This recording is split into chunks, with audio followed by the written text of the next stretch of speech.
बाबा जी की प्यारी साध संगत जी, राधा स्वामी जी। साध संगत जी, आप सभी जानते हैं कि यह जून का महीना चल रहा है और आज से 34 साल पहले इसी महीने यानी कि 1 जून 1990 को बड़े महाराज जी ने चोला छोड़ दिया था और महाराज जी अपनी संगत को संभालने की जिम्मेदारी हमारे प्यारे बाबा जी को देकर गए थे।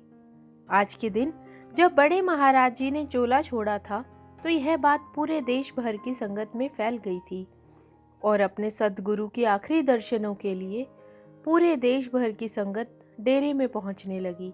सभी की आंखों में आंसू थे। वह समय ऐसा था कि जब संगत इतनी बेबस हो गई थी कि सिवाय रोने के और कुछ नहीं कर पा रही थी। उस समय महाराज जी के पार्थिव शरीर को उस सत्संग घर में स्टेज के आगे रखा गया, जिस सत्संग घर में महाराज जी ने लगभग 40 साल तक सत्संग फरमाया था। संगत अपने सद्गुरु के आखिरी दर्शन करके बड़ी ही भावुक हो रही थी। इस वीडियो में हम महाराज जी के जीवन से जुड़ी कुछ खास बातों को आप सबके साथ साझा करने जा रहे हैं। महाराज जी का जन्म 12 दिसंबर 1916 पंजाब के मोगा में हुआ था। जब महाराज जी का जन्म हुआ तब उनका नाम हरचरण सिंह जी रखा गया था, जिसे आगे चलकर चरण सिंह जी कर दिया गया। महाराज जी के पिता सरदार हरबंस सिंह गरेवाल जी थे। सरदार हरबंस जी बाबा सावंत सिंह जी के छोटे पुत्र थे। महाराज जी ने रावलपिंडी से बीए की पढ़ाई की थी। रावलपिंडी जो कि अब पाकिस्तान का एक हिस्सा बन चुका है। उसके बाद उन्होंने लाहौर में लॉ की डिग्री में दाखिला लिया और सन 1942 में लॉ की डिग्री हासिल करने के बाद महाराज जी ने हरियाणा के सिरसा और हिसार शहर में वकालत की प्रैक्टिस की। 1943 में महाराज जी की शादी माता हरजीत कौर जी के साथ हो गई। 1951 में सरदार बहादुर जगत सिंह जी ने डेरे की जिम्मेदारी महाराज चरण सिंह जी को सौंप दी थी। महाराज जी ने लगभग 40 सालों तक करोड़ों लोगों को परमार्थ का ज्ञान दिया। आज डेरे में जो एक बहुत बड़ा लंगर घर बना हुआ है, वह भी महाराज जी के एक सुझाव के बाद ही बनाया गया था। उसके पहले डेरे में जो लंगर घर था, उसमें एक समय में 1500 से 2000 लोग ही लंगर खा सकते थे। यह बात महाराज जी को बिल्कुल अच्छी नहीं लगती थी कि उनकी संगत को लंगर करने के लिए घंटों लाइन में लगकर इंतजार करना पड़ता था और आधी रात तक भी बहुत सारी संगत भूखी ही रहती थी।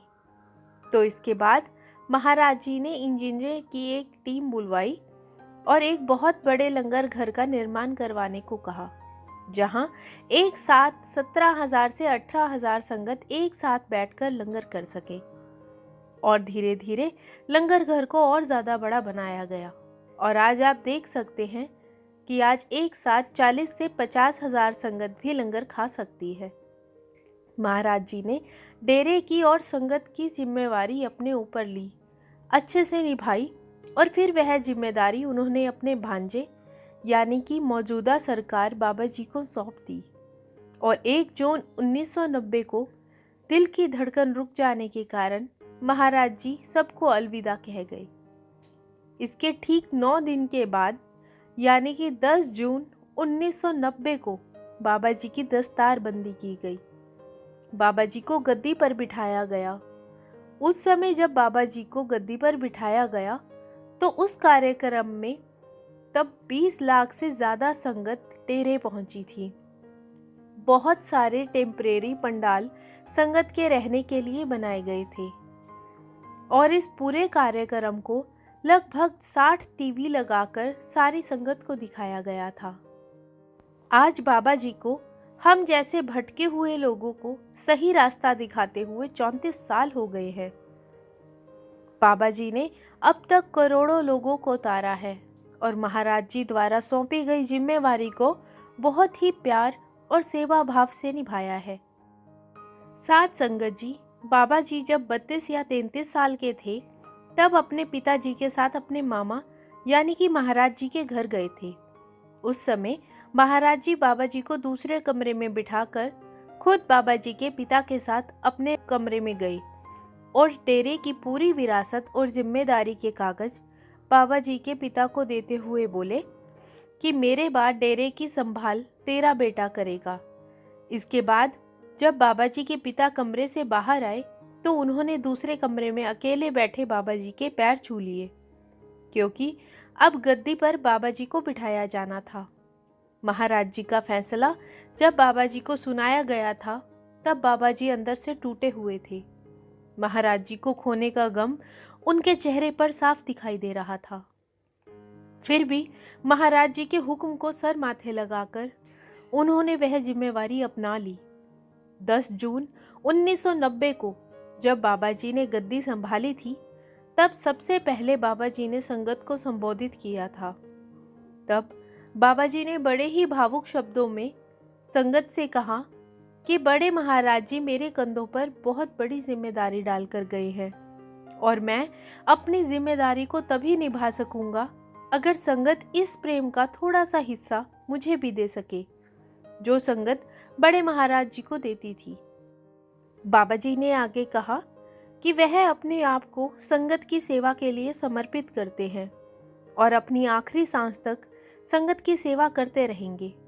साथ संगत जी, बाबा जी तो 34 साल से अपनी जिम्मेदारी बखूबी निभाते आ रहे हैं और आगे भी निभाते रहेंगे, लेकिन हम उनके प्रति अपनी जिम्मेदारी कब निभाएंगे, यह तो हमें अपने आप से पूछना चाहिए। उनके प्रति हमारी जिम्मेदारी किसी पहाड़ को तोड़ने जितनी मुश्किल तो नहीं है जो हम निभा नहीं पा रहे। हमें तो बाबा जी ने अपनी शरण जब दी थी तब एक ही जिम्मेदारी सौंपी थी कि हर हाल में भजन सिमरन करना है, लेकिन हम बाबा जी से तो उम्मीद करते हैं कि वह अपनी जिम्मेदारी निभाएं और जब हमारी बारी आती है जिम्मेदारी निभाने की तो हम वहाँ पल्ला झाड़ लेते हैं और 100 बहाने बनाने लगते हैं। आज हम सब देख रहे हैं कि बाबा जी एक दिन भी आराम नहीं करते। अगर इलेक्शन के कारण 26 तारीख वाला डेरे का सत्संग कैंसिल हो गया था तो भी बाबा जी डेरे में अपनी कोठी में नहीं बैठे। बाबा जी पिछले कई दिनों से हिमाचल और जम्मू कश्मीर के अलग अलग सेंटरों में जाकर संगत को दर्शन देकर संगत के साथ सवाल जवाब का कार्यक्रम कर रहे हैं। क्या बाबा जी को इस सब की ज़रूरत है? वह तो खुद मालिक का रूप है, लेकिन फिर भी बाबा जी को बड़े महाराज जी ने जो जिम्मेदारी दी थी बाबा जी उसको निभा रहे हैं। और बाबा जी ने भी गद्दी संभालने के बाद जब संगत को पहली बार संबोधित किया था तो यही कहा था कि उनका पूरा जीवन उनकी संगत के लिए समर्पित है और पूरा जीवन वह संगत की सेवा करेंगे। पिछले दिनों में तो बाबा जी ने एक दिन में सुबह के समय चंबा में और उसी दिन शाम को जम्मू में संगत को दर्शन देकर सवाल जवाब किए थे। संगत जी, ऐसे सद्गुरु हर किसी के नसीब में नहीं होते। इस पूरे संसार में 195 देश हैं और 795 करोड़ लोग संसार में रहते हैं, लेकिन हम जैसे सिर्फ कुछ करोड़ लोग ही नसीब वाले हैं जिन्हें ऐसे सद्गुरु की शरण नसीब हुई है। लाखों लोग रोज दुनिया में आते हैं और लाखों ही बिना गुरु की शरण के इस दुनिया से चले जाते हैं और फिर इस 84 के जेल खाने में दुख भोगते रहते हैं। इसलिए हमें कदर करनी चाहिए और सद्गुरु के हुक्म को ज़रूर मानना चाहिए।